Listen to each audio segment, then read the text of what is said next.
Ya, como les dije, entonces vamos a partir grabando para que nos vamos a después publicar en YouTube. Pero vamos a partir entonces el estudio del día de hoy y voy a orar entonces para poder iniciar. ¿Ya? Señor, hasta ahora te doy gracias porque podemos estar reunidos para poder estudiar tu palabra, porque sabemos que tu palabra es viva, es eficaz, pero también, Señor, entendemos que debemos estudiarla para entender los tiempos, entender lo que tú quieres de nosotros, Señor, y así podamos también después ser de bendición para otras personas. Bendigo a cada uno de los que han llegado y a los que también se unirán después. Gracias, Señor, por todo tu amor y por lo que hace en nuestras vidas. En el nombre de Jesús, amén. Amén, amén, amén. Voy a mandar un aviso por acá, aunque me acordé que puedo mandarlo por WhatsApp para que los que están por ahí lo recuerden. ¿Dónde lo tengo? ¿Dónde lo tengo? Bienvenidos.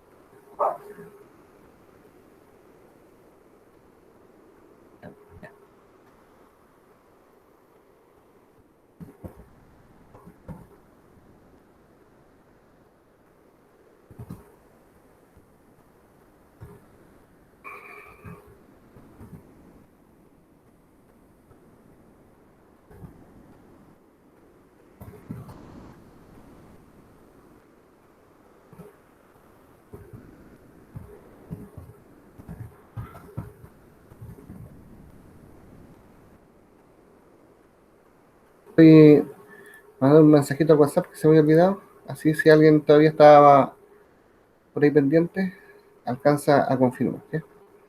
Así que deme un último segundito y partimos.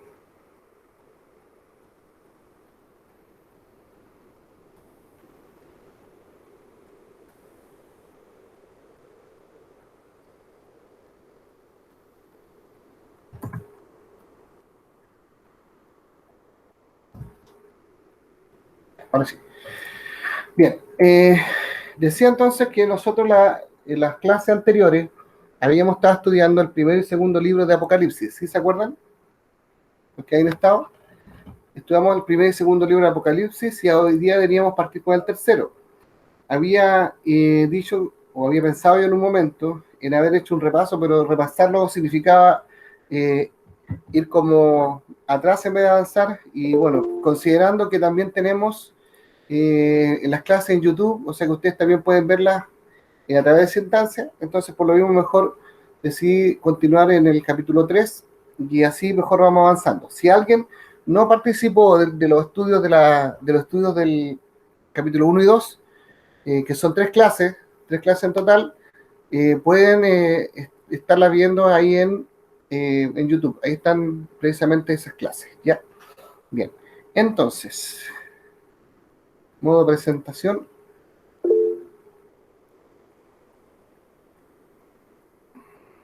Y entonces,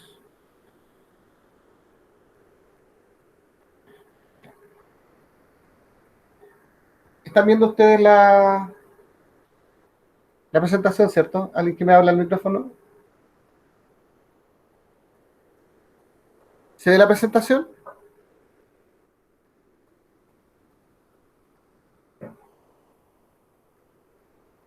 Gracias. No, oh, Ah, ya. Voy a entrar por acá para estarlo viendo mejor. Otra oportunidad.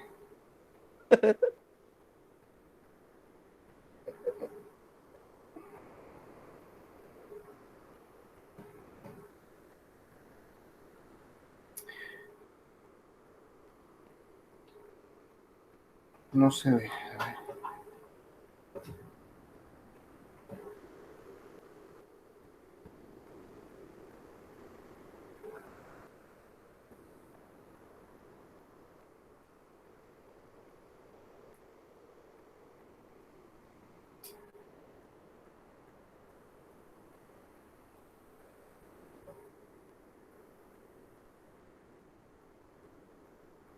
Ahí sí, ¿cierto? sí, ahora sí. Ya. Ahí saqué el teléfono para no tener eco. Bien, entonces, la profecía entonces para las iglesias dice dos porque ya habíamos partido la vez anterior, así que vamos ahora con el capítulo 3 y con eso vamos a terminar lo que son las profecías para las 7 iglesias, ¿ya? Entonces, vamos entonces con mejor la lectura primero, eso no lo he hecho. Voy con la lectura bíblica, para contextualizar lo que estamos leyendo. Dice entonces el capítulo 3, mucha atención, dice, el mensaje a Sardis, 3:1. Escriba al ángel de la iglesia en Sardis, el que tiene los 7 espíritus de Dios y las 7 estrellas, dice esto: yo conozco tus obras, que tienes nombre de que vives y estás muerto. Sé vigilante y afirma las otras cosas que están para morir, porque no he hallado tus obras perfectas delante de Dios. Acuérdate pues de lo que has recibido y oído y guárdalo y arrepiéntete, pues si no velas, vendré por ti como ladrón y no sabrás a qué hora vendré sobre ti. Pero tienes unas pocas personas en Sardis que no han manchado sus vestiduras y andarán conmigo en vestiduras blancas, porque son dignas. El que venciere será vestido de vestiduras blancas, y no borraré su nombre del libro de la vida. Y confesaré su nombre delante de mi Padre y delante de sus ángeles. El que tiene oído, oiga lo que el Espíritu dice a las iglesias. Hasta ahí entonces con Sardis. Entonces, ¿quién es entonces Sardis? Sardis sería entonces una ciudad que estaba, como dice ahí, que disfrutaba de una belleza, de una fortaleza, perdón, natural espectacular. A ver, ¿qué quiere decir esto? Que esta ciudad estaba enclavada en un lugar donde era muy difícil que alguien la pudiera atacar, parecía incluso inexpugnable, porque resulta que tenía en sí barreras naturales que permitían que estuviese así muy cubierta y no sufriera ataques. Esto dice también, para algunos estudiosos representa la iglesia que va entre el año 1517 a 1755, que es más o menos la época de la Reforma. Quiero decir esto, que principalmente esto que le estoy diciendo, de las épocas que representa la siete iglesias, no es algo que realmente esté consensuado con todos los teólogos. Yo solamente esto lo tomo como una referencia, tampoco ustedes tienen que decir que esto es categóricamente así, sino que es solamente una referencia para estudio, por si acaso. Bien, Sardis, la ciudad. Eh, los historiadores dicen que la ciudad de Sardis eclipsaba incluso a Pérgamo y Esmirna con su elevada montaña que ofrecía la máxima seguridad terrenal. Esta ciudad o acrópolis tenía paredes perpendiculares de casi 500 metros de altura. Entonces, imagínense lo que era estar en una ciudad que tenía casi 500 metros de altura, es un muro, que significa, no es que sí que fuera un muro, sino que era la montaña misma la que hacía que tuviese un corte perpendicular y entonces la ciudad se situaba muy en alto y entonces por eso atacarla era prácticamente imposible porque lo único que había el único lugar que había para atacar era un solo camino. Entonces defenderla era extremadamente fácil porque para los que estaban en la ciudad bastaba con proteger solamente el acceso y con eso ellos podían derrotar a cualquier ejército independiente del volumen que tuviera, porque al final se reducía a, aunque fueran 2.000, 3.000, 10.000, 500.000, al final siempre iban a ser unos pocos los que iban a poder llegar por el acceso hacia Sardis, lo que hacía muy difícil que pudiese caer. Bueno, Sardis entonces también fue la capital del reino de Lidia, un reino que ya no existe, y fue también un centro del gobierno persa. La población fue conocida por su lujo y por su vida fácil, y sus habitantes contaban con mucho dinero y lujo. Creso guardaba ahí su fortuna. ¿Quién es Creso? Se preguntaban ustedes. Bueno, Creso fue el último rey de Lidia. Tal era, ¿cómo se llama?, la confianza que Creso tenía en las defensas que tenía Sardis, que incluso su fortuna la guardaba precisamente en esa ciudad, en Lidia. Perdón, en Sardis, que era parte del reino de Lidia. Ahora, el mensaje, si nos vamos ahora a lo estrictamente teológico, el mensaje a Sardis parte entonces diciendo una descripción de Jesús, será el 3:1. Si ustedes recuerdan, cuando nosotros partimos con el capítulo 1 de Apocalipsis, precisamente lo que vimos ahí fue la descripción de Jesús. Muchas cosas que representaban entonces a Jesús. Ahora, si nosotros vemos parte precisamente de este capítulo 3 diciendo el Señor que tiene los 7 espíritus, que referencia al Espíritu Santo, y las 7 estrellas. Después dice el Espíritu Santo es el que convence. ¿Alguien puede aceptar a quien viene llegando o tengo que hacerlo yo?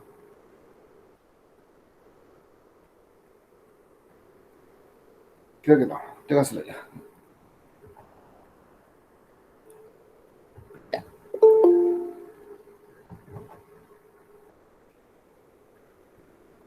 La aceptaron. Listo.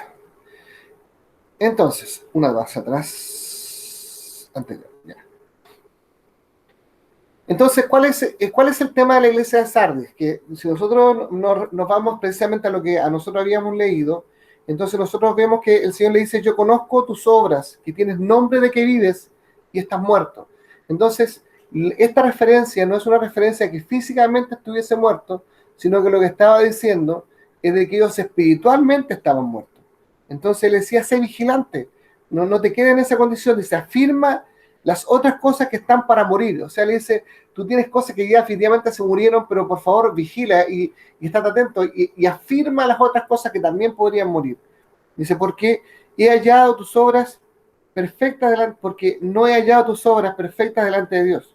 Y pues dice, acuérdate de lo que has recibido y oído y guárdalo y arrepiéntete. Si ustedes ven, nuevamente el mensaje de Jesús, en este caso a Sardis, es arrepiéntete. Le hace una reprensión, y después de esto, de reprenderlo, entonces también le hace un halago. Encomio significa halago. Entonces el 3:4 dice, entonces ahí, pero tienes unas pocas personas en Sardis que no han manchado sus vestiduras y andarán conmigo en vestiduras blancas porque son dignas.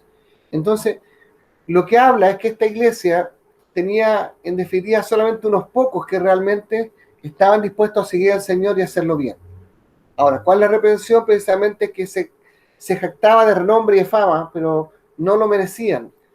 Decían ellos mismos, decían que estaban muy vivitos, por así decirlo, pero sin embargo el Señor los consideraba muertos.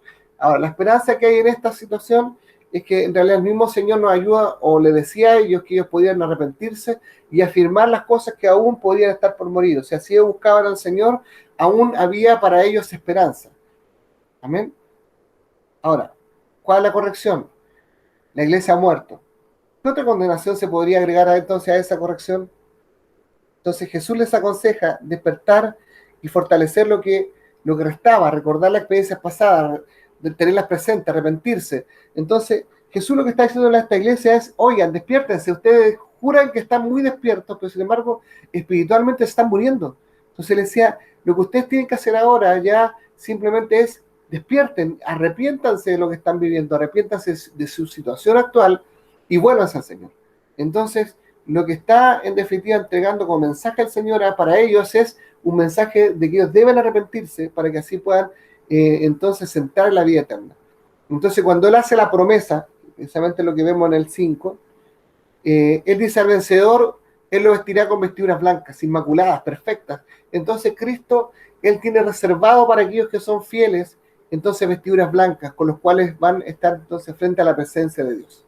Ahora, esto es para los que dicen que la salvación no se pierde. Bueno, aquí Jesús mismo dice dentro de esta mensaje a la iglesia de Sardis, le dice que una de las cosas que él hará es conservar su nombre en el libro de la vida. Entonces, ¿por qué le pongo hincapié en esto? Mire, dice, recuerda por tanto de dónde has caído y arrepiente, perdón, está viendo el 2, perdón, 5. Al que venciere será vestido de vestiduras blancas y no borraré su nombre del libro de la vida y confesaré su nombre delante de mi Padre. O sea, si nosotros vemos claramente, Jesús está hablando acerca de que si ellos cumplen la condición, no serán borrados. Pero si ellos no cumplen la condición, entonces sí serían borrados. Entonces, ahí es donde nosotros podemos ver que el mismo Jesús nos deja a nosotros ver de que la salvación sí podemos perderla. Porque Él dice, el que venciere será vestido de vestiduras blancas. O sea, el que realmente terminase la carrera, el que realmente llegase al punto que el Señor espera de sus vidas. Al que venciere le daré vestiduras blancas y, o sea, una conjunción, y no borraré su nombre del libro de la vida. Y confesaré, lo vuelvo a agregar, otra conjunción, y confesaré su nombre delante de mi Padre y delante de sus ángeles. O sea, si nosotros vemos, es una promesa donde no es una u otra cosa, sino que Jesús hace un paquete completo. Él dice, al que venciere, le daré vestiduras blancas, no lo borraré del libro de la vida, lo confesaré delante de mi Padre y delante también de los ángeles. Y después dice, el que tiene oído para oír, oiga entonces lo que el Señor tiene como mensaje para la iglesia de Sardis. Entonces, si ustedes se fijan, el mensaje es arrepiéntanse, y si ustedes se arrepienten, si ustedes se vuelven a mí, yo tengo aún promesas para su vida. O sea, si tú has pensado en algún momento de que ya con todo lo que has metido la pata, ya como que parece que ni siquiera tienes derecho a ser salvo, no, siempre hay una oportunidad. ¿Cuándo es esa oportunidad? Cuando tú te arrepientes y te vuelves al Señor. Entonces, ¿qué es lo que decía yo delante? Esto de la iglesia histórica, esto es una referencia, no quiere decir que sea así. De hecho, hay muchos estudiosos de la Biblia que no están de acuerdo tampoco en comparar la iglesia o las 7 iglesias con periodo histórico. Esto es solamente una referencia, por si acaso. Entonces, cuando hablamos acerca de la iglesia histórica, entonces nosotros podemos ver que hubo una iglesia que precisamente tenía un nombre de que estaba viva, pero estaba muerta, y esa iglesia precisamente fue la época oscura. ¿Cuál fue esa? La Edad Media. En esa época, si nosotros recordamos, fue el tiempo cuando la iglesia solamente se dedicó a amasar fortuna y a hacer encíclicas y otras cosas que nada tenían que ver con la enseñanza bíblica, sino que en realidad más bien tenían que ver con mandamientos de hombres. Entonces, lo que nosotros aquí debemos sacar en claro es que cuando Jesús enseña acerca de esto, en esta carta nos está diciendo, hey, vuélvanse a mí y hay promesas que yo tengo para ustedes. Para la iglesia, decirle, hey, vuélvanse a mí, salgan de la oscuridad donde están y yo voy a poder llevarlos entonces a que ustedes puedan ser la iglesia que yo estoy buscando. Si nosotros lo llevamos entonces a la iglesia actual, entonces la iglesia actual muchas veces también está en esta posición, de que tiene una fama de que está viva, es muy brillante a lo mejor en medios de comunicación y todo, pero sin embargo por dentro puede estar muerta. Entonces, si lo aplicamos a nuestras vidas, es ¿qué tan real estoy siendo yo? O sea, ¿estoy mostrando una careta hacia afuera de quién soy? ¿O realmente estoy siendo fidedigno, real? Entonces, si yo estoy muerto en algún área, entonces lo que tengo que ver es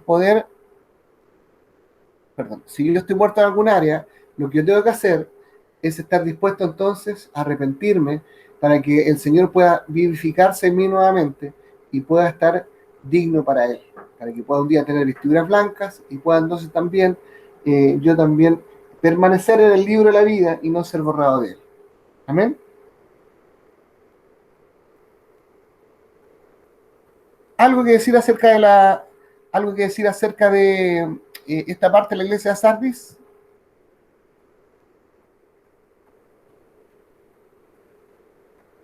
Preguntas, traumas, ¿no? ¿Seguimos? ¿Sigo? Sigo. Creo, a ver. El chat. Ya. No hay nada. Sigo entonces. Bien. La iglesia de Filadelfia, o el amor fraternal. Bueno, primero la ciudad, como hemos estado diciendo, la ciudad entonces de Filadelfia producía uvas muy deliciosas y fue también el centro de influencia griega. Y representa también a la iglesia que ha perseverado pacientemente.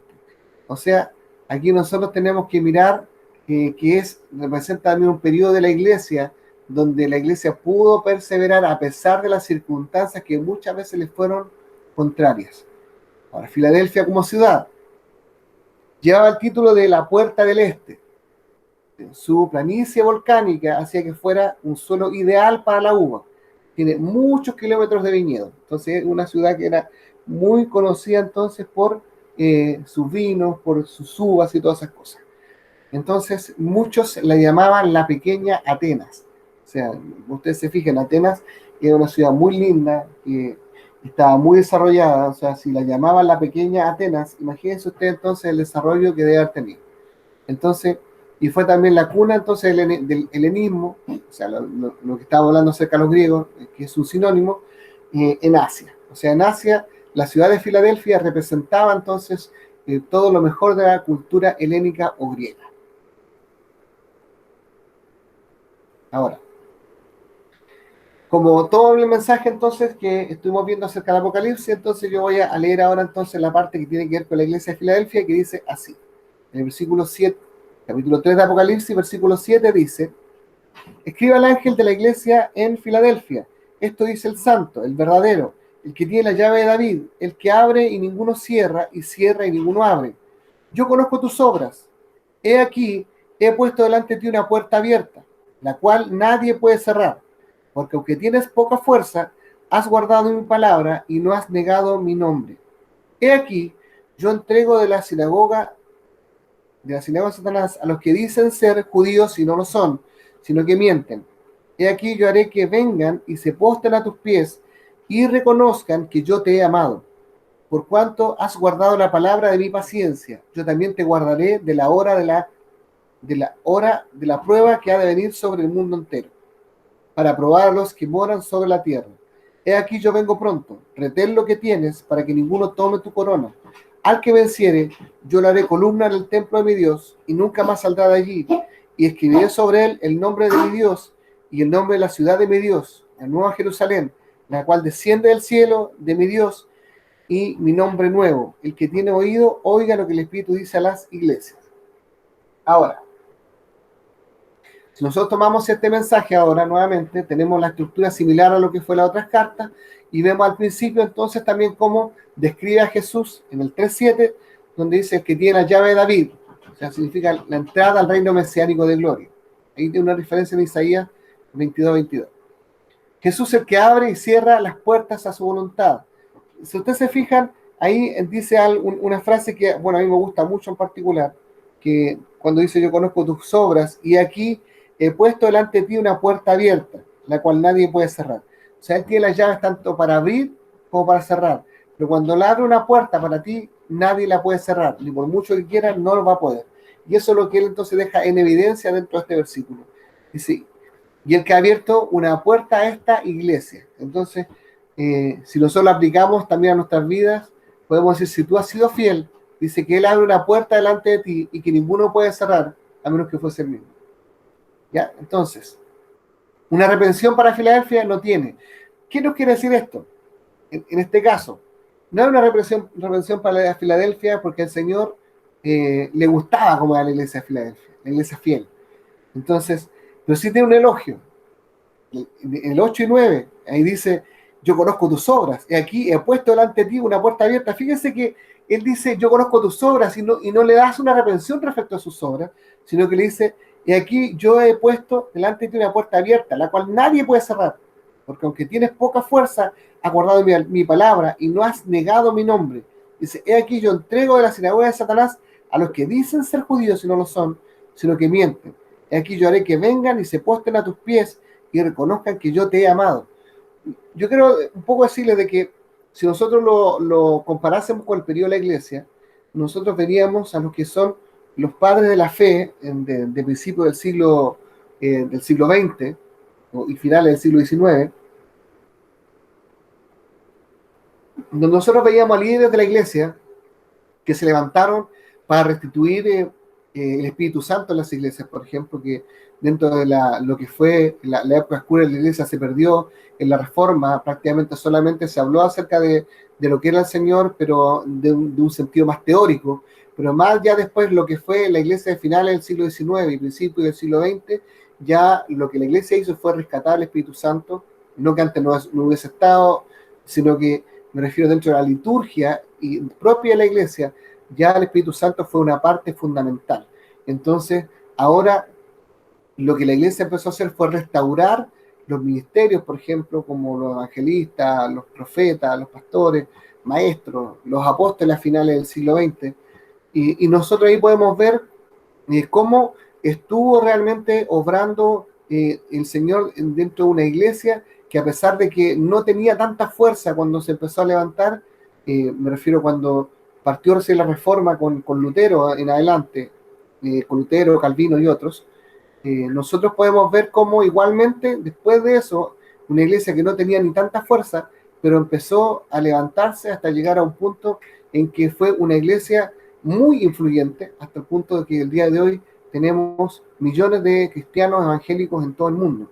Entonces, para la iglesia de Filadelfia hubo una palmadita a la espalda diciendo, bien, tú has estado bien, a pesar de que tuviste que ir en contra de la corriente, pero sin embargo yo abrí una puerta delante de ti cuando vi tu corazón, y por lo tanto tú avanzaste a través de ella y seguiste hacia adelante para hacer mi voluntad. Si nosotros vemos lo que es la iglesia de Filadelfia, podríamos decir que fue la iglesia de los padres modernos de la iglesia.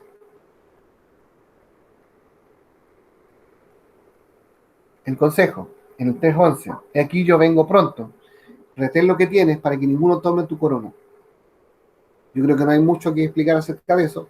En el 3:12, las columnas de todos los edificios de Filadelfia habían caído en el gran terremoto del año 17 después de Cristo. En la ciudad de Dios las columnas están seguras, sin peligro.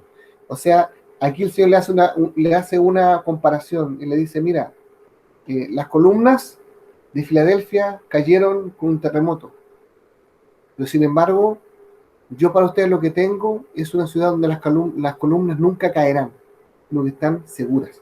Y yo los haré a ustedes columnas dentro de la ciudad de mi Dios. Entonces, si ustedes se fijan, el Señor está haciendo una gran promesa a Filadelfia. Ellos vivieron la catástrofe en el año 17 después de Cristo, pero sin embargo la promesa que viene para ellos es decir, no se preocupen, porque cuando se establezca el reino, ustedes serán columnas en la ciudad de mi Dios. Entonces es un gran tema el que se lo entrega entonces a la iglesia de Filadelfia.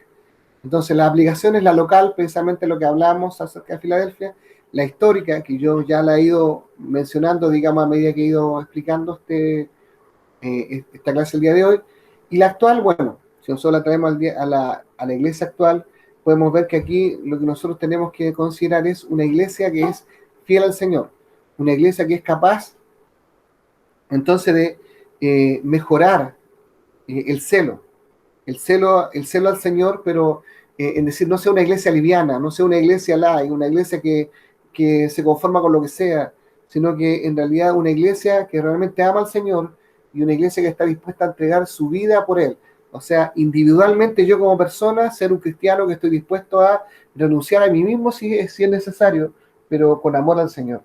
Yo no sé si yo soy más antiguito en ese sentido, yo alcancé a estar en lo que fue la iglesia del siglo XX y el Señor me llamó en el año 1995, eh, alcancé a estar, digamos, un poco en esa parte, y, y resulta que una de las cosas que nosotros podemos ver ahí, en esa iglesia, sobre todo lo que fue la iglesia pentecostal, la de principio, es una iglesia muy celosa, una iglesia que no se permitía el mezclarse con nada que viniese del mundo, al punto que llegaba a ser de repente un poquito así como militarizada casi en su forma, eh, pero sin embargo lo que hacía era guardar lo que ellos entendían en su momento que eran los mandamientos del Señor. Quizá hoy día a la luz de la enseñanza podemos llegar a entender que había muchos errores doctrinales, pero sin embargo lo que había en el corazón era tan lindo porque lo que había ahí era un celo por amar al Señor y que nada interviniera.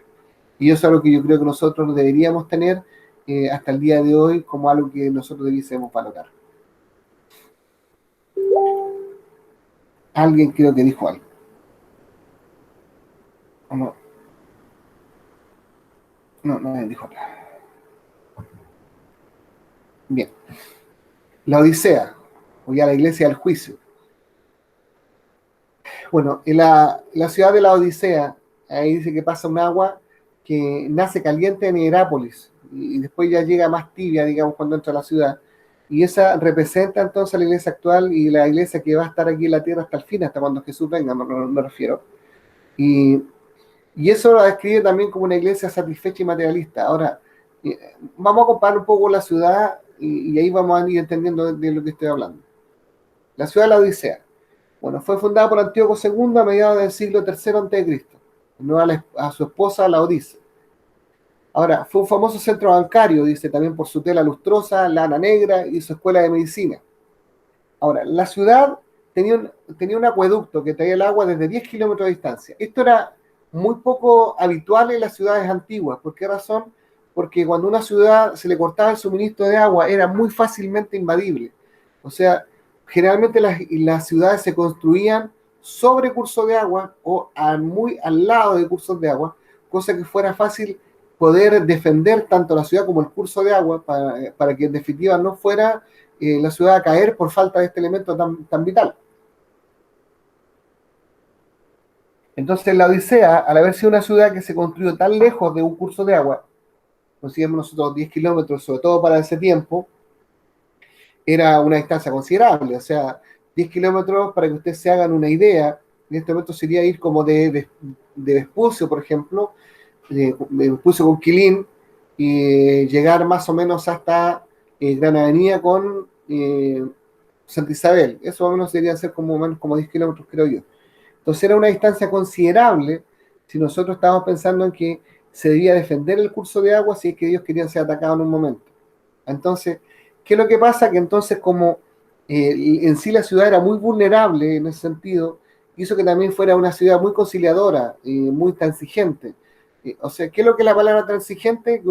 Alguien que es transigente, alguien que realmente está dispuesto a buscar consenso, a hablar, alguien que está dispuesto a ceder incluso las cosas que él cree para no pelear con el otro. O sea, la ciudad de la Odisea en sí fue ganando, digamos, fama de eso, que en definitiva ellos estaban dispuestos a pasar por sobre lo que ellos mismos creían, pero con tal de mantenerse firmes y no caer, seguir manteniendo el estatus y nivel de vida que ellos tenían. Entonces, y el agua precisamente que alimentaba a la ciudad de la Odisea nacía caliente en el lugar de origen, pero llegaba hasta la ciudad ya tibia. Entonces el agua de alguna forma reflejaba también lo que fue la iglesia de la Odisea y lo que es también la iglesia el día de hoy. La iglesia el día de hoy es una iglesia que generalmente es demasiado tibia. Entonces, el mensaje a la Odisea, lo vamos a leer en el 3:14. ¿Qué dice? Dice, y escribe al ángel de la iglesia en la Odisea. He aquí el amén, el testigo fiel y verdadero. El principio de la creación de Dios dice esto. Yo conozco tus obras, que ni eres frío ni caliente. Ojalá fuese frío o caliente, pero por cuanto eres tibio y no frío ni caliente, te vomitaré de mi boca. Porque tú dices, yo soy rico y me he enriquecido, y de ninguna cosa tengo necesidad. Y no sabes que tú eres un desventurado, miserable, pobre, ciego y desnudo. Por tanto, yo te aconsejo que de mí compres oro refinado en fuego, para que seas rico, y vestiduras blancas para vestirte, y que no se descubra la vergüenza de tu desnudez, y unge tus ojos con colirio, para que veas. Yo reprendo y castigo a todos los que amo. Sé pues celoso y arrepiéntete. He aquí, yo estoy a la puerta y llamo. Si alguno oye mi voz y abre la puerta, entraré a él y cenaré con él y él conmigo. Al que venciere, le haré que se siente conmigo en mi trono, así como yo he vencido y me he sentado con mi Padre en su trono. El que tiene oído, oiga lo que el Espíritu dice a las iglesias. Entonces, como siempre, entonces partimos la estructura de los mensajes a las 7 iglesias, la descripción de Jesús que está en el 3:14, es el amén, el testigo fiel y verdadero, el principio de la creación de Dios. Él cumple su palabra, entonces podemos confiar en Él, no cambia, Él es siempre veraz, y el mensaje debe ser aceptado sin vacilaciones y sin cuestionamiento. Entonces, el elogio. Eh, tan, tan, tan, tan, tan.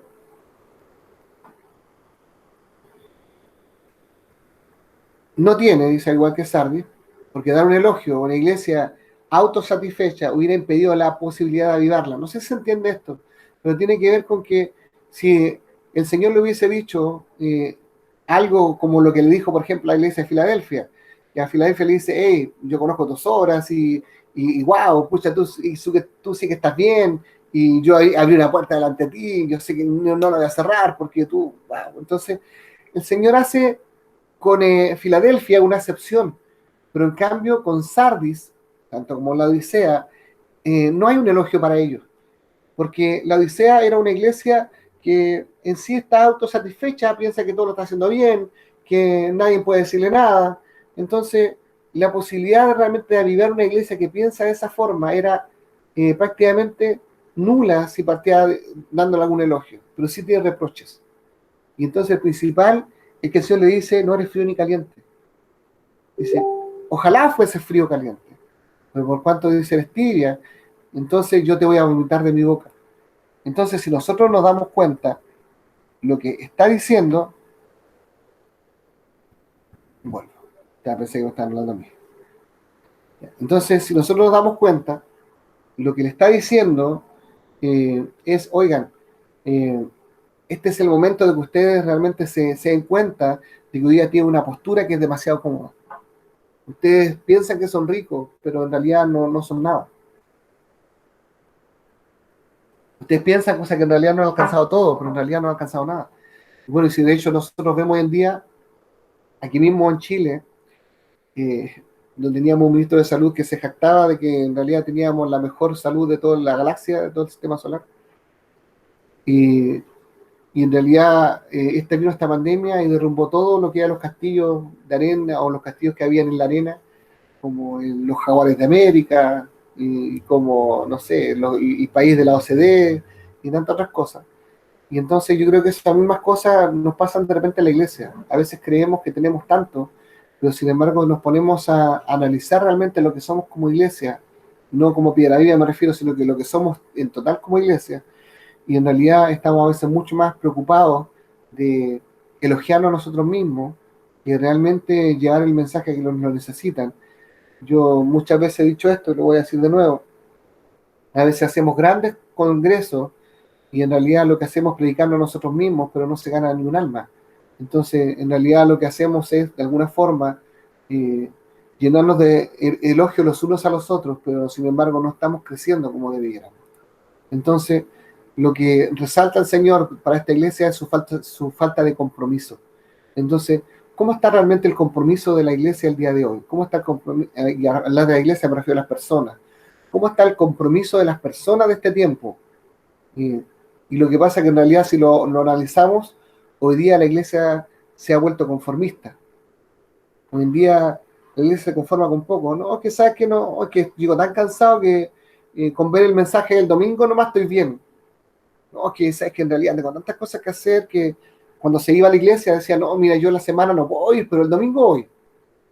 No, que sé que no tengo tiempo para orar, así que, pero el fin de semana cuando la iglesia hay oro. Entonces al final lo que estaba pasando en la iglesia es que se estaban preservando también solamente la forma de la religión, pero no el poder que tenía. Entonces si nosotros nos damos cuenta, hoy día la iglesia está orando, la iglesia está, a pesar de que estamos en nuestras casas, está buscando de Dios. Entonces hoy en día me atrevería a decir que la iglesia en cierto sentido está tomando mucha más fuerza espiritualmente hablando que incluso cuando nos estábamos reuniendo en el templo. No digo que sea innecesario ir al templo, al contrario, es muy necesario, pero sin embargo el Señor de alguna forma nos hace un llamado de atención para que nos demos cuenta de que no podemos ser una iglesia conformista, sin compromiso, sino que debemos ser una iglesia viva, una iglesia que realmente tenga celo de Dios, una iglesia que realmente esté comprometida con el mover del Espíritu Santo, más que con las formas. Entonces, en este caso la Odisea dice ellos poseían verdades irrefutables, importantes, pero solo en el plano de lo intelectual. No sé si les suena eso, pero hoy en día cada cual saca un mensaje más ungido que el anterior y cada cual tiene una revelación mejor que el anterior y hoy día hay gente y predicadores que sacan predicaciones impresionantes que incluso le he dicho otras veces hasta el Señor termina impresionado y dice, oh, ni yo había visto lo que decía esa palabra.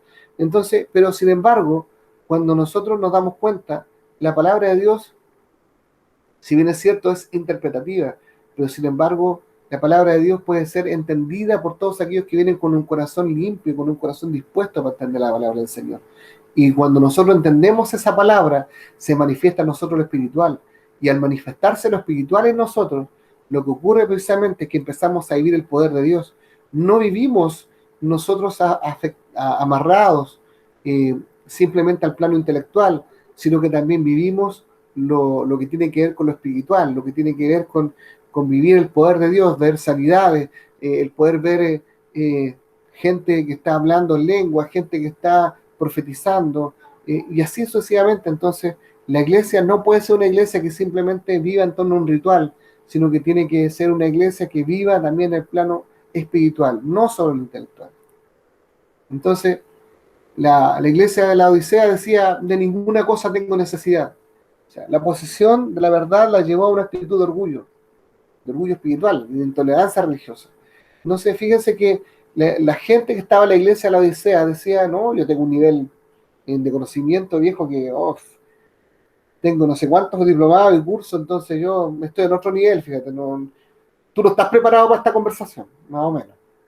Entonces, lo que nosotros podemos ver aquí es que en realidad el orgullo había sido tan alto en la Odisea que en realidad no permitía que otro pudiese tener incluso una opinión diferente a la que ellos tenían. Ahora, si nosotros lo hemos visto muchas veces en el encuentro con Dios también, El orgullo es el más grave de los pecados, el más desesperado e incurable, porque impide el crecimiento. El orgullo es algo tremendo, porque cuando una persona está siendo dominada por el orgullo, no es capaz de ver sus propios errores. Y eso es una de las cosas que eh, más causan daño dentro de una iglesia. Alguien que no es capaz de ver que el orgullo lo está dominando, lo más probable es que empiece a elevarse por juez de todos los demás que están dentro de la iglesia. Porque en sí él se siente más espiritual que todos y no se da cuenta de que tiende a ser el menos espiritual por cuanto está confiando en sí mismo, en su fuerza, en su conocimiento, en lo que él es capaz de hacer. No hay realmente en su corazón algo que se llama eh, modestia, no hay en su corazón el que él pueda reconocer que él es un simple vasija de barro y que en realidad quien merece toda honra y toda gloria es el Señor. Entonces, hay un problema serio en la comprensión de la justificación por la fe. ¿Qué quiere decir esto? Que las personas que tienen mucho orgullo, de alguna manera sienten que ellos son capaces de ganar la salvación por todo lo que han aprendido, por todo lo que han alcanzado, por todo aquello que ellos han vivido en torno a la fe, pero sin embargo no se dan cuenta que la justificación por fe precisamente tiene que ver con no haber hecho nada, sino que simplemente haber recibido esa salvación, esa justificación, porque otro lo hizo por mí, porque Jesús murió por mí. Entonces ya no depende de lo que yo hago, ya no depende de lo que yo sé, sino que depende simplemente de que yo crea que Jesucristo murió por mí. Y es allí donde está la clave de todo. Entonces, si yo estoy creyendo que soy importante, si yo creo que soy indispensable en la iglesia, si no la iglesia no funciona, entonces estoy siendo alguien de la iglesia de la Odisea, que tiene un orgullo tan grande que no es capaz de darse cuenta que la iglesia puede perfectamente funcionar sin mí. ¿Por qué? Porque el Señor no necesita de mí, pero por gracia me dio la oportunidad de que yo pudiese ser hecho hijo de Dios. Entonces, por gracia soy salvo, no por obra, para que nadie se gloríe. Entonces, no hay nada para mejorar. Las cosas también, el Espíritu Santo no puede entrar donde no se sienta invitado. Si nosotros entonces vemos esto, una iglesia que está dominada por el orgullo siente que todo está haciendo bien. Siente que en realidad son la luz del mundo, más o menos. Pero en realidad el Espíritu Santo ante gente así no puede entrar porque siente que está de más. Entonces, ¿cuál es el reproche que le hace entonces a esta iglesia? Son pobres. Porque a pesar de que era una ciudad muy rica, a pesar de que la iglesia de la Odisea podría ser muy rica en cuanto a recursos, pero sin embargo su pobreza estaba en el espíritu, no en los bienes materiales. Tanto así que le dice ciegos. Dice, a pesar de que tienen un famoso cuento para los ojos, o sea, porque ellos también eran eruditos en medicina. Desnudos, a pesar de las filas telas negras que elaboraban con tanto orgullo. Entonces, en definitiva, todo lo que ellos pensaban que era su fortaleza, el Señor lo descubre diciéndole, ustedes no son ricos, son pobres espiritualmente. Ustedes creen que por su cuento para los ojos ven muy bien, pero son pobres ciegos. Ustedes creen en realidad que ustedes visten de lo mejor, pero están desnudos, porque ustedes no han conseguido las ropas blancas, sino que ustedes están considerando la tela que es perecible, que va a quedar aquí en la tierra. Pero más si ustedes realmente se volviesen a mí, ustedes tendrían vestiduras blancas, inmaculadas, eternas. Podrían ver no con los ojos de la carne, sino con los ojos del espíritu. Y entonces también podrían tener una riqueza que no tiene que ver con lo que está en la tierra, sino que tiene que ver con la riqueza espiritual que puede estar habitando en su espíritu y en su alma. Entonces, hay algo que la iglesia lo dice, no había entendido, pero que Jesús quería que ellos entendieran. Entonces, ¿cuál es el consejo que le da del 3 al 18? Compar de Dios varias cosas. O sea, cuando dice compar de Dios, quiere decir que ellos también tienen una esperanza. Si ellos podrían llegar a adquirir esas cosas de Dios, había una esperanza. Y ojo, aquí no estamos hablando de comprar del verbo precisamente comprar con dinero, no tiene que ver con eso, no quiere decir que yo voy a la iglesia a pedir que me vendan oro refinado en fuego, no, sino que en realidad está hablando de que yo, si yo me arrepiento y voy al Señor, yo podría también obtener de Él. Dice, compra oro refinado en fuego. Esa es la fe que se manifiesta en las obras del amor. O sea, si yo realmente quiero poder volver al Señor y que el Señor me pueda perdonar, yo debo ser capaz de dejar atrás mi orgullo y debo ser entonces alguien que esté dispuesto a obrar en amor. El orgulloso nunca mira a su semejante. El orgulloso no está preocupado de que lo que le pueda faltar al de al lado. El orgulloso siempre lo que está viendo es que qué ganancia puede obtener. El orgulloso siempre está mirando de qué forma él puede obtener algún beneficio. Incluso cuando da algo para que los de estar al lado puedan ver lo que le está dando algo. Entonces, ni aún en los momentos que es caritativo, digo, ni aún en ese momento él es realmente una persona bondadosa, sino que lo que está haciendo es intentando obtener admiración de otros respecto a lo que está haciendo. Entonces, las vestiduras blancas para vestirse, dice que es el manto de la justicia de Cristo, tanto la imputada como la impartida. Colirio para que veas. La vista es un símbolo de la percepción, de discernimiento, en la convicción y la obra del Espíritu Santo. Entonces, a pesar de que ellos pensaban que tenían el mejor ungüento para los ojos, aquí el Señor lo que está diciendo es, hey, de mí compren realmente colirio, para que ustedes puedan ver. Y sean celosos y arrepiéntanse. Fíjense que aquí lo que está pidiendo el Señor es renovar el espíritu de su mente. Que realmente dejen de estar en la iglesia solamente porque se acostumbraron a estar ahí, sino que realmente haya un cambio en su mentalidad. Cuando dice sé pues celoso, lo que está diciendo es, hey, realmente empieza a valorar lo que realmente importa. No te quedes en lo superficial, sino que realmente entiende que lo que aquí es importante son las cosas del espíritu. Arrepiéntete de la posición en la que has estado. Arrepiéntete de ser un mediocre, de ser un tibio. Arrepiéntete de ser alguien que va a la iglesia solamente cuando le conviene. Arrepiéntete de ser una persona que no se acuerda a sus hermanos si que están o no viviendo alguna necesidad. Arrepiéntete de ser una persona que solamente se preocupa de sí misma y no de los otros. Arrepiéntete de haber sido una persona tan orgullosa que no se preocupa de la obra del Señor, sino que solamente se preocupa de lo que a Él le conviene. Entonces, lo que el Señor nos está pidiendo a nosotros es que nosotros estemos dispuestos a comprar todas estas cosas al Señor, a arrepentirnos. Y en ese momento dice, aquí yo estoy a la puerta y llamo. Si alguno oye, o sea, si alguno cambia actitud, dice, si alguno oye mi voz, abre la puerta. O sea, para poder abrir la puerta, yo primero tengo que oír la voz del Señor. Y oír la voz del Señor significa es dejar el orgullo de lado, dejar de lado la autocomplacencia, dejar de lado el ser una iglesia que esté viviendo solamente del recuerdo y no sea una iglesia que realmente esté viva en el Espíritu. Dice, si tú abres la puerta, yo entraré en ti y cenaré contigo y tú cenarás conmigo. Entonces, Dios nos está buscando primero, nosotros debemos responderle. Dice, y aquí estoy a la puerta, o sea, Dios nos está buscando. Dice, y llamo, si alguno oye mi voz, o sea, nosotros debemos responderle para abrir la puerta. Dice, si alguno se pierde, sea porque no respondió, no porque Dios no le haya invitado. O sea, si alguno de nosotros se llegase a perder, no es porque el Señor no haya querido a nosotros llamarnos, invitarnos a su salvación, sino porque nosotros no queremos responderle. Entonces, la vida eterna está a nuestra disposición ahora, en este momento. El Señor nos ofrece y pide que respondamos. O sea, si tú has incluso oído esta enseñanza del día de hoy, lo que tienes que entender es que lo que el Señor busca es que tú ahora entiendas que lo que debes hacer es cambiar tu vida por completo. ¿Para qué? Para ser realmente celoso y ser alguien que esté dispuesto a buscar al Señor por sobre todas las cosas. Aplicaciones. En la iglesia local que ya dije, la histórica, bueno, precisamente acerca de lo que es la iglesia que está perdiendo el centro, la iglesia aquella que está más ocupada en las cosas que tiene, más que en lo que significa buscar al Señor. O sea, y el yo, ¿cómo está mi relación con el Señor? ¿Estoy realmente buscando a Dios como se merece o estoy siendo alguien que está dominado por el orgullo? El mensaje de la Odisea dice, se aplica a los hijos de Dios que profesan creer la verdad presente. La mayoría de ellos son tibios y solo profesan la verdad. Tienen el nombre de cristianos, pero nada de celo. El término tibio se aplica a esta clase de personas. Profesan amar la verdad, pero son deficientes en la devoción y el fervor del cristiano.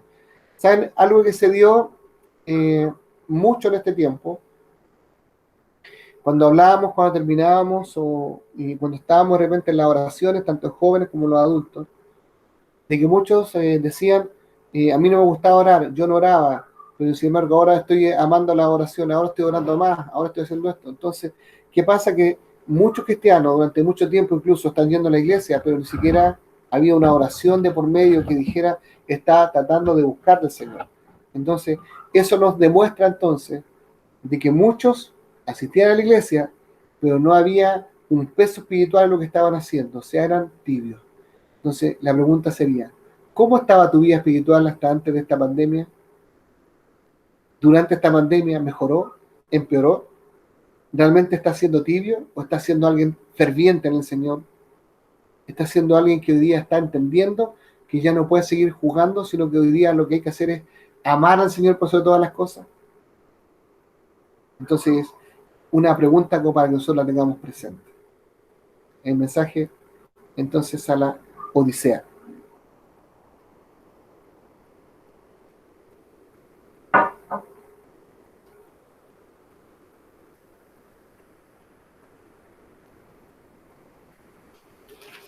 Está lleno entonces de cosas que para nosotros podrían ser hoy día, a ver cómo decirlo. A ver, una de las características del orgullo, lo voy a decir así mejor. Una de las características del orgullo es que no nos permite ver nuestros errores. Generalmente somos muy capaces de ver los errores de los demás, pero no vemos los propios. Nos pasa a todos, no lo estoy diciendo por ustedes, nos pasa a todos. Los que en algún momento somos dominados por el orgullo, que me ha pasado, no vemos los errores en nosotros, sino que vemos los de los demás. Pero sin embargo, cuando Dios habla a la iglesia de la Odisea, le da una promesa que voy a volver para leerla, que dice: he aquí yo estoy a la puerta y llamo. Si alguno oye mi voz y abre la puerta, entraré a él y cenaré con él y él conmigo. Entonces, si nosotros entendemos esto, lo que está diciendo, hey, chicos, ya el tiempo es corto, ya no nos queda tiempo para seguir perdiendo. Entonces, el Señor está diciendo, hey, ya estoy mandando la última invitación a los que quieran ser llamados, los que quieran venir a mi encuentro, hey, yo estoy invitando, vengan ahora. Si ustedes me abren su puerta, yo voy a entrar a ustedes, y ustedes van a cenar conmigo, yo con ustedes. Entonces, estamos en el momento de entregar nuestra vida al Señor, no estar esperando todavía, no es que yo soy muy joven, no es que resulta que todavía me queda carrete, no es que yo no quiero ser tan comprometido porque después me agarran para matar el combo, no es que yo no quiero estar tan cerca porque capaz que después también me digan que pedí, que coordine, no, es que sabes qué, y al final de cuentas viven una vida de cristianos mediocre. ¿Qué es lo que necesitamos nosotros? Ser gente que esté dispuesta a vivir una vida de cristianos pero real, gente dispuesta a conocer al Señor y realmente tomar una decisión que nos dará paz y poder y nos preparará entonces para los últimos acontecimientos. Entonces, ¿qué es lo que nosotros realmente queremos para este tiempo? ¿Queremos realmente seguir siendo una iglesia tibia o queremos ser una iglesia que en este tiempo esté dispuesta a alcanzar todas las promesas del Señor para nuestras vidas? ¿Me siguen? Entonces, ¿qué es lo que realmente ustedes quieren? ¿Qué realmente queremos todos nosotros como iglesia? Entonces, Opción 2. claro, ser tibios no, ¿cierto? Pero lamentablemente muchas veces nuestras acciones lo que reflejan es una iglesia tibia.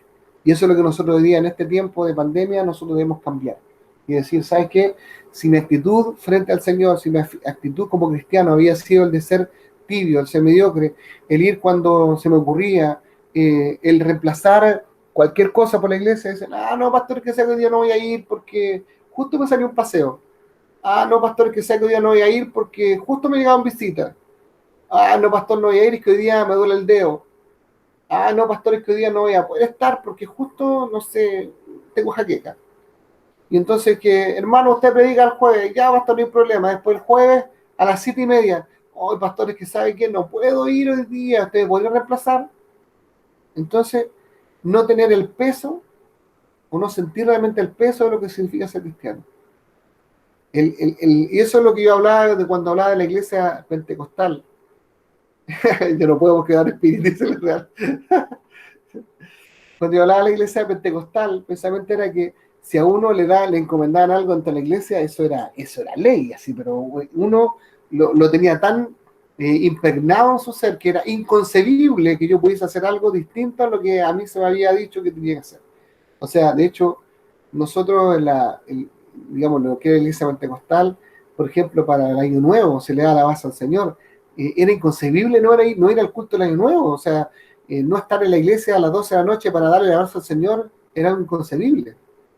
Pero sin embargo, hoy en día nosotros miramos muchas veces la iglesia, me refiero no nosotros 7, sino que la iglesia en general, hoy día tiende a mirar todas las cosas como relativas. No, pero si no es para tanto, si, igual podría hacerse diferente. Ay, pero como dicen, pero ¿cómo van a ser tan puritanos? Hoy, pero ¿cómo tan exagerados? Hoy, pero ¿cómo tan religiosos? Y al final, todo redunda en decir o intentar justificarse para hacer lo que ellos quieren. Entonces, hoy día vemos cristianos, por ejemplo, hoy día que dicen, ay, pero ¿qué tanto? Si en realidad no es tan malo, hay gente que hace cosas peores. Entonces, de repente, justificar lo que nosotros hacemos, lo que estamos haciendo en pecado, justificar es que no es tan malo como el pecado del otro. Y eso, al final de cuentas, nos hace tibios, porque terminamos relativizando el mal y empezamos a aceptar cosas que no son correctas. Como decía yo el día domingo, cuando hablaba en la transmisión del día domingo, que salió hace poco la noticia que la Iglesia Evangélica Alemana aceptó el poder oficiar matrimonios homosexuales y dio un plazo de 5 años para los que tuviesen problemas de conciencia. Tenían 5 años en definitiva para poder terminar con su problema de conciencia, porque después ya todo iba a tener que hacer matrimonios para homosexuales. O sea, no sé si los problemas de conciencia van a terminar en 5 años, pero eso es lo que está pasando hoy en día en la Iglesia Evangélica de Alemania. No sé si toda, pero al menos una parte de la Iglesia Evangélica Alemana está aceptando el matrimonio homosexual. Y oficiado dentro de la Iglesia, me refiero. Entonces, eso es un poco para que ustedes se vayan dando cuenta lo que significa una iglesia tibia. Una iglesia que empieza a relativizar todo y empieza a llamar bueno a lo malo, y a lo malo le llama bueno. Entonces, hoy en día la iglesia es criticada por ser muy intransigente, por en definitiva querer estar centrándose en un libro que fue escrito hace miles de años. Entonces, ¿cómo la iglesia sigue creyendo en este libro? Cuando en realidad tiene que modernizarse. La ONU dice que la iglesia debería modernizar todos sus fundamentos para poder aceptar todo tipo de gente. Entonces la Biblia ya no debería ser el tema principal, sino que en realidad debería ser un libro más y debería tener la iglesia nuevos fundamentos para que así puedan participar todos y ninguno quede excluido. Entonces eso habla acerca de la tibieza de este tiempo y de cómo a lo que es bueno, que sirvió al Señor de corazón, se está llamando malo, y a lo que es malo, la sociedad está llamando lo bueno. Amén. Hablan sus cámaras, preguntas, comentarios.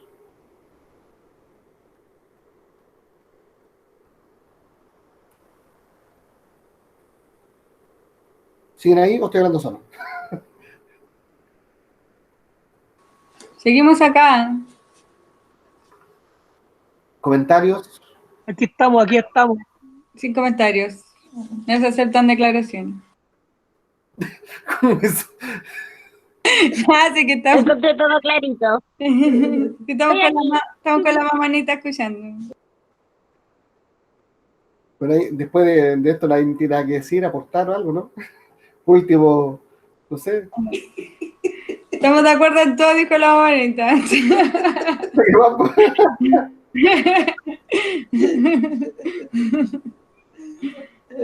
a prender la cámara. Oye, ¿qué hace con tanta luz? Estamos ahorrando. Yo como igual no hubo mucha diferencia. Bueno, vamos a la cámara, se ve la luz.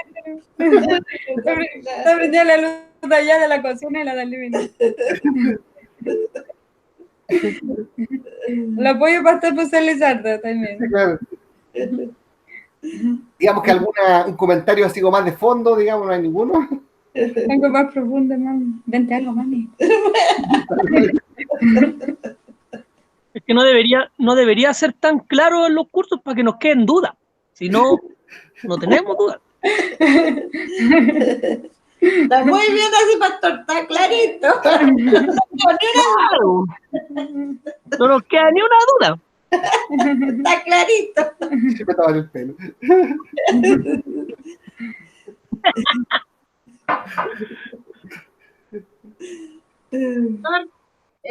En referencia a lo que usted habló de la iglesia de Alemania, me da miedo pensar en la iglesia del futuro. Yo últimamente en mi oraciones le digo al Señor, Señor, cuando vengas por tu iglesia, llévame a la primera, porque no quiero vivir los futuros tiempos de la iglesia, me da miedo. Porque yo encuentro que los cristianos vamos a ser muy perseguidos, vamos a ser muy criticados, porque ya, por ejemplo, las personas que somos cristianos, para todos somos retrógradas y es como que es más bien aceptado por la sociedad actual un homosexual con todo, que adopta hijos y todo, que nosotros los cristianos. Así está el mundo de locos. Y me da miedo la iglesia, o sea, estar en el tiempo futuro de la iglesia. No sé si me explico.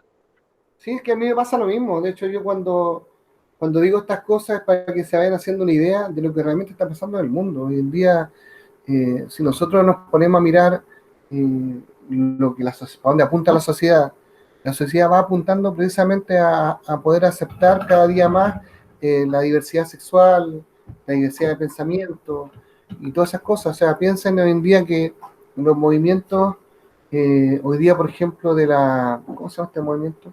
Pero el movimiento no, sí, pero habla acerca del de los niños.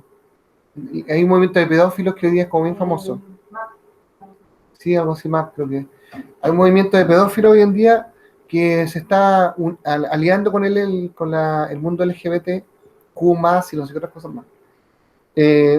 Precisamente para poder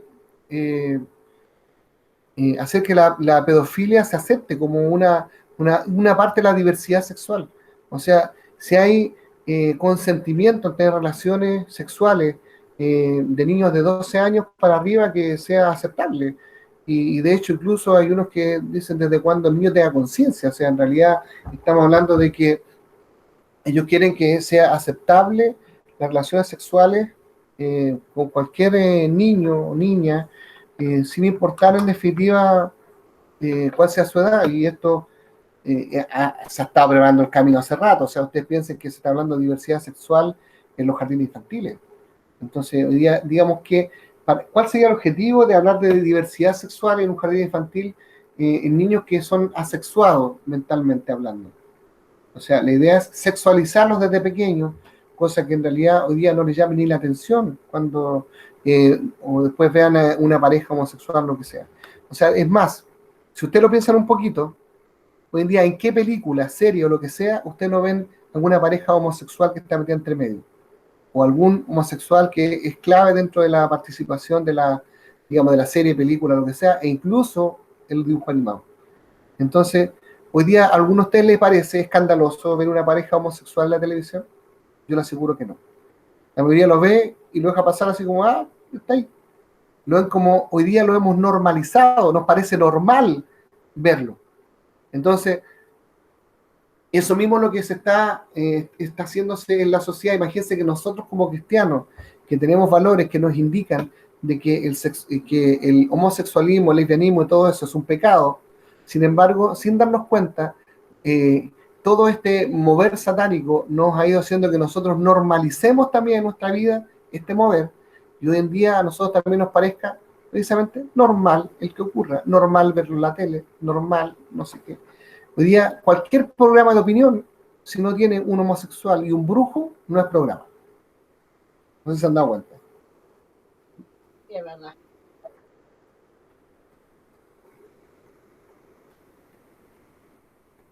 Me encanta la participación.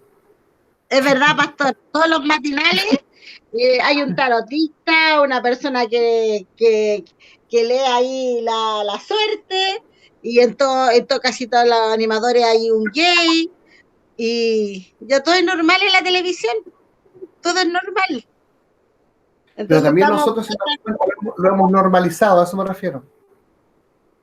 Porque es que yo creo que no es que uno lo normalice, sino que es lo que hay en la televisión. A mí, por ejemplo, me carga ver personas homosexuales, pero si uno dice en un comentario, dice que uno es homofóbico. Sí, pero me refiero que si tú hoy día tú ves el programa, tú tampoco no lo estás viendo como algo malo, sino que incluso te olvidas de eso, pasa a segundo plano porque tú estás viendo el programa. Ya no es algo de interés. ¿Te fijas? Sí. Entonces, es lo mismo decir, mira, por ejemplo, anteriormente, esto voy a ir quizá, aquí sí van a decir que soy realmente, ¿cómo se llama?, como extremista, pero, por ejemplo, antes mostrar el cuerpo de la mujer es algo inconcebible, por ejemplo, hoy en día, tú ves, ándate a una playa, pues hoy en día da lo mismo si es cristiana, evangélica, súper ortodoxa, o si no lo es, pero tú no hay ninguna diferencia, porque hoy en día todo eso también se ha normalizado, ya no es un tabú, ¿te fijas? Entonces el punto es, ¿hasta dónde realmente nosotros estamos siendo parte de la sociedad como algo normal? ¿O nosotros realmente ya nos hemos vuelto mentalmente, espiritualmente tan tibios que hoy día no somos capaces de ver la diferencia entre lo que realmente le agrada al Señor y lo que no le agrada? No sé si me van a entender. Sí, sí. De hecho, hay no sé si vio o ha tenido la posibilidad de ver esos videos que quieren traer acá a Chile para poder enseñarle la sexualidad a los niños de incluso muy pequeños, que son videos de gente mostrándose absolutamente desnuda, mostrándolo sus partes íntimas e incluso teniendo relaciones sexuales explícitas, que son las que se las quieren mostrar a los niños y que quieren traerlas acá a Chile. Son videos de educación sexual, se supone que no sé si en Alemania o en Rusia que ahí andan videos en internet y son los que quieren traer acá a Chile para enseñar a los niños. Claro, entonces, si ustedes se fijan, está pero hipersexualizado. Entonces, de hecho, lo que están precisamente intentando hacer es hipersexualizar a los niños. Entonces, eso es algo que es para este tiempo. De hecho, una de las cosas que a mí, yo realmente pienso, digo, que lata va a ser en este tiempo tratar de hacer que no solamente los hijos, sino que los nietos después puedan mantener también una mentalidad que tenga que ver con el creer en el Señor y mantener sus creencias, mantener todo lo que es su base cristiana, considerando todo lo pervertida que está la sociedad actual. Exacto. Incluso ahí es donde la gente pelea por tener ellos el derecho sobre los hijos. Era lo que nos conversaba usted anteriormente, de que ellos Bueno, querían decidir por los hijos. Claro, aquí en Chile eso lo perdimos. Pasó viola. Aquí en Chile ya lo perdimos. Aquí el Estado ya es el que manda. De hecho, el Estado, si él quiere hoy en día hacer eso, lo va a hacer porque eso ya en el Congreso ya lo perdimos. Es verdad eso. ¿ya lo aprobaron? Oh, yes. Aquí en Chile lo perdimos ya. Fue como al inicio de la Bueno, más que todo en inglés, si no lo hubiera entendido, de las manifestaciones. Fue precisamente, como dice Eduardo, fue en octubre del año pasado, cuando estaba en el inicio del movimiento social, fue cuando ahí se fue al Congreso esa iniciativa. En primera instancia se logró revertir, pero en segunda instancia se aprobó. Lo dieron calladita mientras la gente y las noticias estaban todas en clase de árbol. Exactamente. De hecho, hay varias leyes que nos metieron camufladitas por ahí. Fueron varias, pero las que afectan a nosotros a la iglesia también pasaron ahí y no nos dimos ni cuenta. Y ahí pasaron. Claro. Entonces el estallido social dio para todo. Así nomás. Así que eso. Bueno, yo quería un poco hablar acerca de este tema. Ya, digamos, lo que va a ser la próxima clase, ya estaríamos, salimos del mensaje de las 7 iglesias y entramos a lo que es la adoración celestial. Bueno, un capítulo que a mí personalmente me encanta, me gusta mucho. Así que ahí sí lo compartimos entonces en el próximo día martes. No sé si alguien tiene alguna consulta, quiere decir algo, contar cómo le fue con la lluvia. No. O dejamos hasta acá. No, es que lo que pasa es que yo igual no me integré desde el principio, entonces prefiero verlo después cuando lo suba desde el comienzo y ahí retomar también con las anteriores, porque estaba medio perdido ya con el tiempo que pasó. Así que ahí Bueno, entonces, cualquier duda yo después se la mando por Twitter. Ya, lo dejamos hasta acá entonces, chicos. ¿Les parece? Amén. Amén. Ya. Amén. Bueno, que Dios les bendiga, entonces vamos a orar. Señor, te doy gracias por tu amor, gracias porque hoy podemos estar aquí, Señor, reunidos para bendecir, para poder aprender un poco más de ti, Señor, a compartir enseñanzas, Señor, que están en tu corazón. Y te pido, Señor, que tu día puedas bendecir a cada uno y que lo que estamos estudiando, lo que estamos haciendo, pueda servir para poner pilares, Señor, dentro de nuestra enseñanza espiritual, nuestra vida espiritual, y podamos ir creciendo cada día. Señor, bendice a cada uno de los que hoy ha participado y a los que lo verán también, Señor, después en internet, en YouTube o cualquier otro de los canales. Dios bendigo, Señor, a la iglesia, bendigo a todos los que están aquí este día, en el nombre de Jesús. Amén y amén. Amén. Ya, Dios le bendiga. Entonces nos vemos, Nos vemos mañana. Amén. Nos vemos mañana. Nos vemos el próximo martes, pastor. Ya. Oigan, Amén, los Dios le que bendiga. tengan peticiones que sacar, avisen para sacarlas. Sí, ¿verdad? Sáquenlas Ahí, todas porque son muchas. vaya a tirar la actualización. Sí, actualícenla, por favor.